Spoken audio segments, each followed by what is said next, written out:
Alright, have a look.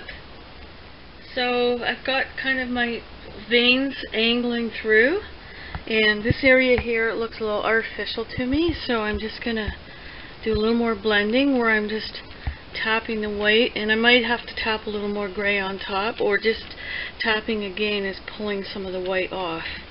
So if you're not happy, go back with your other colors over top. I mean, and if you hate it, paint over it and do it again. You know, it's all a learning curve, so don't get upset if it's not working out, because this is kind of a hit or miss thing, and you get better at it as you go along. I mean, I spent 3 days doing my basement walls. I chair railed them, and they were paneling, and I chair railed, and then the upper half I did the ragging, so I've had lots of practice at it, mind you, not recently, but anyway. And now I'm just gonna tap in a little more around the edges of this. Okay, I'm kind of feeling happy with this at the moment. I don't feel it's like done, but I'm gonna walk away for a couple minutes and come back, because when you walk away for a few minutes, your brain kind of clears, and then you can see things with the fresh eyes.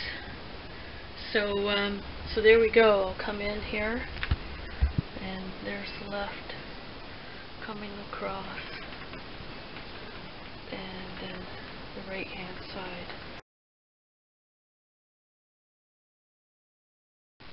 Okay, first coat of the dark. So starting over here, having 2 veins coming up to the sink, and then on the other side of the sink, the 2 veins coming off, and then 1 more vein there. I don't want to do another one up here if I can avoid it, because I think it'd be too artificial looking.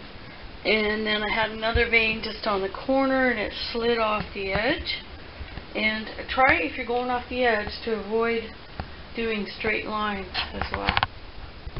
Okay, now for the medium. So I'm just tapping it in where I put the dark and the light together, just tapping, not rubbing. And it's just kind of giving it a bit of a blend.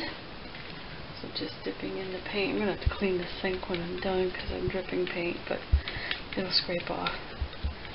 And just, you know, the bottom part of the rag is a little drier, so if you need to pop that over top, or a little wetter, to get your blending. Of course, the base coat is gray, so a little more paint. There. It's a little harder getting over there. Okay. Alright, so I'm going to work with the white, which will help me decide where to go for the rest. Okay. So here we're progressing. What really helped with the backsplash was to just take a wad of paper towel and like a quarter or half a piece of paper towel, and because it was smaller and I could control it more, and just spot in there behind the sink, and that helps. So I'm just getting some white in there now with the rag, but I might have to go back over that with some paper towel later on. Okay, and then what I did was I just took the rag that was nearly dry in the gray, and I just tapped over the whole thing, adding flecks of that medium gray, and then this is the white rag here. So I'm just tapping over the whole thing, which helps smooth the edges. Okay. And it'll add a little bit of white here and there, and there. Okay. Alright. Okay, I'm definitely a firm believer in taking a break and walking away and coming back and looking at it, because sometimes if you stare at something too long, you stop really seeing it. I darkened the laminate because I decided I wanted more drama for the room, and the lighter gray wasn't as dramatic, so I just started tapping in more of the dark, and over here where it was more stripy, I tapped in more of the dark, added in some of the gray, and then I moved the stripe up and then tapped in over here to cover the white, but left some of the white showing, because marble can be like that as well, where it's got sort of a mottled or speckled look, like over here. And then of course darkened up the backsplash as well. So I'm pretty happy with it. And then the next thing of course is to do the sealer. I'll probably do about 3 coats. Alright, so I'm ready to do my varathaning, and this is a clear, or at least it's going to be drawing clear gloss. It's a varathane diamond wood finish, water-based, crystal clear, non-yellowing interior gloss. And so that's what I'm using, and I was very clear with the gal at Home Depot that I wanted something that wouldn't yellow, because I know that urethane can.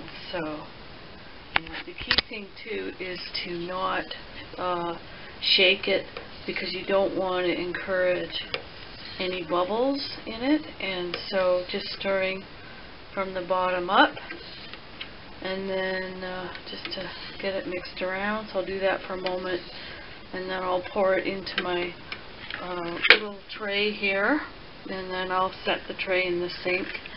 And then I have my roller that I'm going to use. It's a fine styrofoam roller, so I'll be rolling in the tray and then rolling on a thin coat. And I've got my taping done so that I can all the way around here, so I don't get the varathane on any other surface.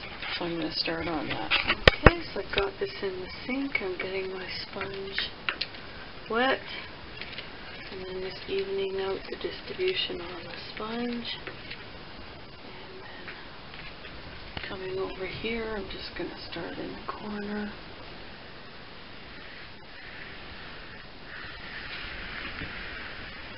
And just start stroking it on. So I want to avoid lines if I can. And that's what I'm going to do until I get the whole surface covered. And I'm really noticing, because I just did my hardwood floors in the living room and hallway, and this stuff doesn't stink anywhere near as bad as the varathane for the floor. Either that or my nose is plugged up and I just can't smell it. So anyway, so I'll keep working on this. I don't want to get too many stroke marks in it, and we'll go from there. Okay.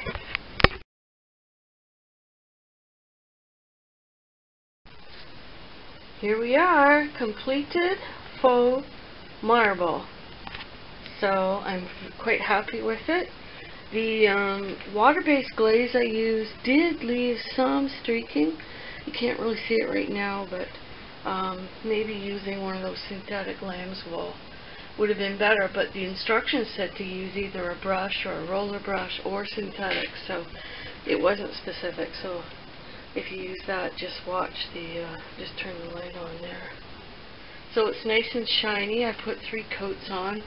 It was not smelly, and it dried real fast, maybe because it's winter time and I closed the door and the furnace was running. So quite happy with it. So just to give you some thoughts, don't be afraid of mistakes. It's just paint. You can go over it again. Look what I did. Mine started off being a medium gray, and I ended up making it dark, almost black. So there you go. And if I wanted it lighter, you could just do a coat of white over top and start over. So you're just laying your paint.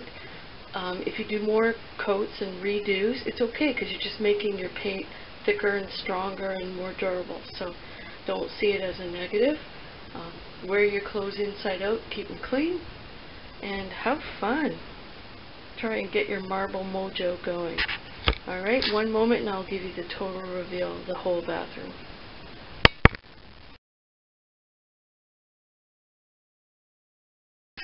Okay,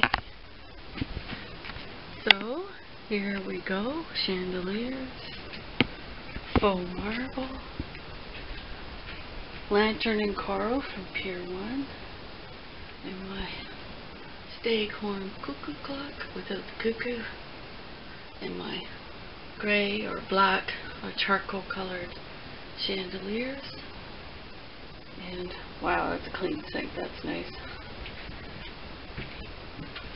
And there's the look of it from here. My white accessories. And then I have from Home Depot this white medicine cabinet.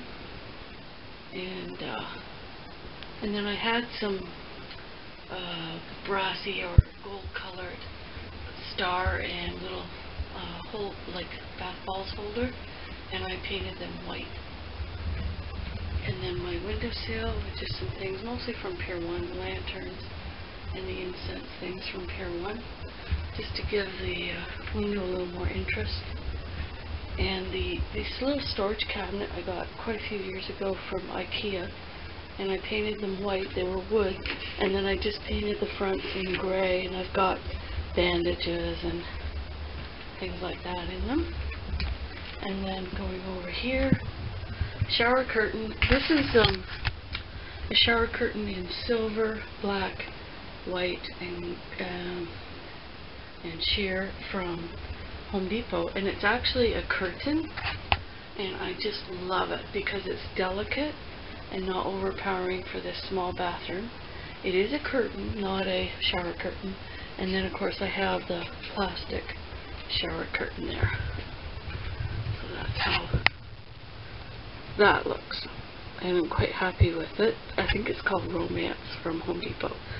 And then this is the mirror that I got. I'm going to show you a reflection of it here. I got this mirror from Pier 1, and it was bronze, and I silvered it with silver paint from Martha Stewart that I got at Home Depot. And I meant to hang it out in the hallway, and I always had some kind of a mirror on the back of the door so you could get in close to do makeup or put contacts in and out, and I just fell in love with it when I stuck it on the door, so I'm going to leave it there. So I'm quite happy with that. So there we go. So basically, other than the accessories for this room, this entire makeover was done with paint. Oh, and finally, the floor is white and no longer pink. It might have looked more cool in gray. I was debating about that, but white was kind of a given, so I went ahead with that. And in the future, I'll do those tiles.